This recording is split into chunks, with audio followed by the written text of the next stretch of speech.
On est le 8 mai, tu te promènes dans les rues de n'importe quelle ville française ce jour-là et tu vas ressentir quelque chose de très particulier. Il y a comme un air de dimanche qui flotte en pleine semaine. Le rythme n'est plus le même. Les gens sont plus détendus. Les terrasses sont pleines à 15 heures.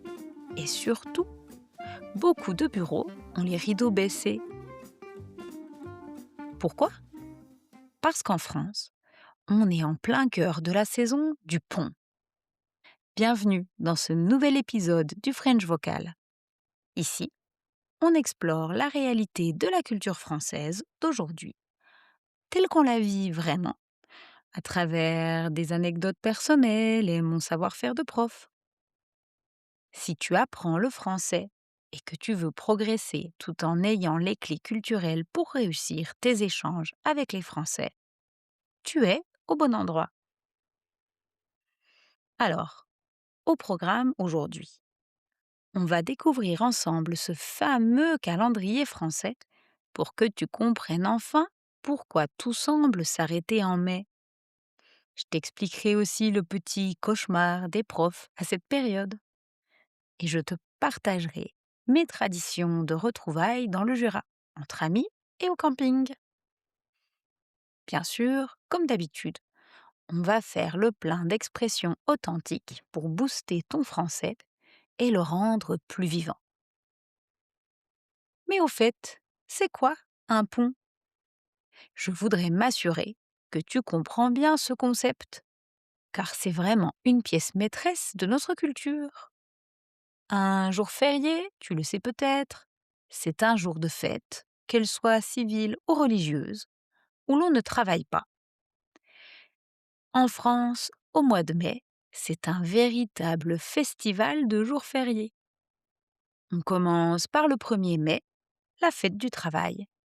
Là, tout le monde est au repos. Même les transports publics sont généralement à l'arrêt en France. Il y a également des manifestations sur la voie publique pour défendre les droits des travailleurs. Mais surtout, traditionnellement, les Français s'offrent un brin de muguet. C'est une petite fleur blanche très parfumée pour se porter chance. On dit que le muguet est un porte-bonheur. Vient ensuite le 8 mai, qui marque la victoire des Alliés lors de la Seconde Guerre mondiale en 1945. Et nous avons aussi 2 fêtes religieuses catholiques dont les dates changent chaque année. L'Ascension, puis la Pentecôte. Même si la France est un pays laïque, c'est-à-dire qu'aucune religion n'y est officiellement attachée, ces jours sont restés fériés dans notre calendrier.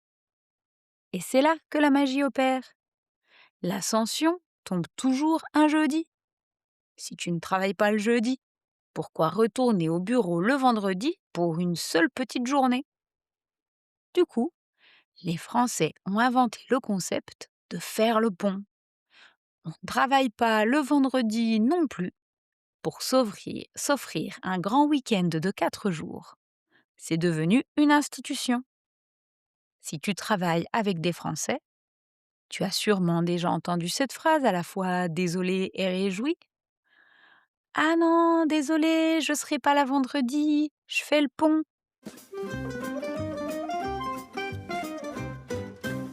Mais ce qui est un bonheur pour les travailleurs est parfois un casse-tête pour les écoles.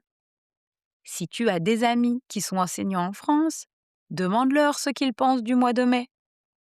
Ils vont sûrement pousser un soupir. Là encore, mi-soulagés, parce qu'ils seront eux aussi en congé, et mi-désolés. Pourquoi? Parce que le rythme scolaire est complètement haché. Une semaine de 3 jours, une semaine de 4 jours, les élèves perdent le fil. Il y a aussi beaucoup d'absents, parce que les familles en profitent pour partir loin. Avant, il y avait tellement d'élèves qui manquaient le vendredi de l'Ascension que l'État a même décidé de fermer toutes les écoles ce jour-là. Le pont est devenu officiel, même pour les élèves. Pour les enseignants, Garder la motivation des troupes jusqu'aux examens de juin est un véritable défi pédagogique. C'est un mois où l'on essaie surtout de maintenir le navire à flot, comme on dit. Pour moi, cette année, ces ponts ont une saveur de retrouvailles très forte. Tu sais, pendant 3 ans, j'ai vécu aux États-Unis. Là-bas, la notion de temps et de vacances est très différente. Ce luxe de pouvoir s'arrêter 3 ou 4 fois dans le mois, ça n'existe pas vraiment de la même façon. Depuis que je suis rentrée, je suis hyper impatiente de retrouver mes 2 incontournables week-ends de mai. On a raté les 3 dernières éditions à cause de l'expatriation. Alors tu vois, j'ai besoin de ces rituels pour me sentir à nouveau à la maison. Mon premier rendez-vous de mai, c'est le week-end en famille. On se retrouve tous ensemble, mes parents, mon frère, mes sœurs, mes enfants et mes neveux et nièces. On ressort les tables de jardin, on s'installe au soleil et on discute pendant des heures. On fait des jeux de société aussi. C'est le moment où on se reconnecte avec nos racines. On prend l'apéritif, on mange des plats qu'on connaît par cœur, on oublie nos téléphones. C'est simple, mais c'est vital. Et si tu ne sais pas encore ce qu'est l'apéro ou l'apéritif, alors fonce écouter l'épisode 7 du podcast. Je t'y explique tout ce rituel français incontournable. Mais le vrai chaos joyeux, le moment que j'attends le plus, si je dois être honnête, c'est le week-end de la Pentecôte avec ma bande d'amis. On se connaît tous depuis le lycée. T'imagines?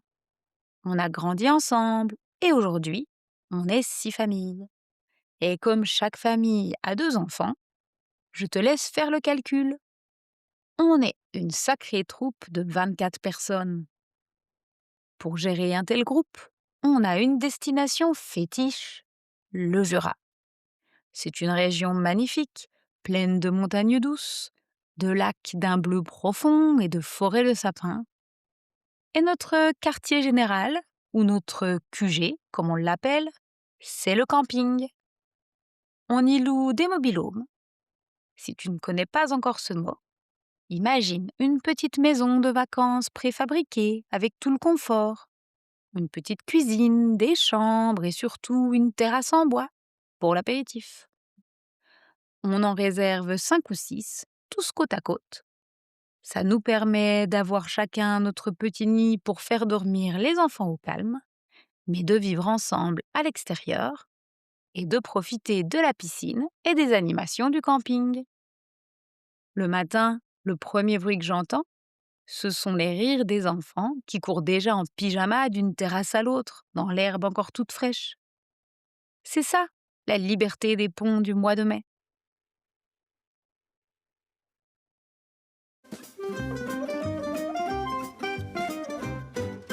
Au-delà de mon expérience personnelle, que font les Français en mai?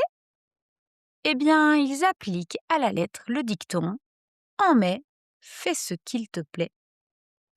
C'est le mois de la déconnexion.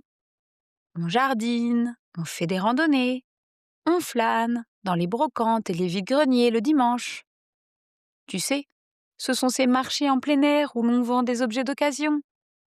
La brocante, c'est plutôt pour les objets anciens, alors que le vide-grenier, c'est quand les particuliers vident leur garage pour vendre ce dont ils ne se servent plus.